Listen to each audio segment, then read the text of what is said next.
வெண்பருத்தி நூலெடுத்து வாய் வெடிச்ச பூவெடுத்து நான் அணிஞ்சிட தொடுத்து வச்ச அதிகமான மாலை இது.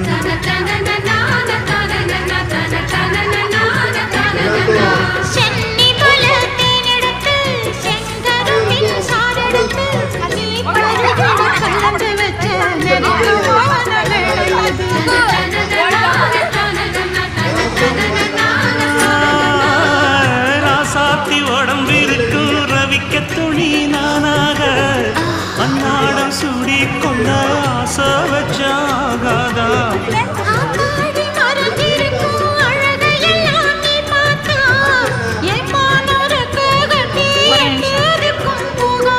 அடிச்சீனி சக்கரையே எட்டி நீயும் நிற்கிறியே நான் ஏங்கி ஏங்கி பார்க்கிற போறாங்க.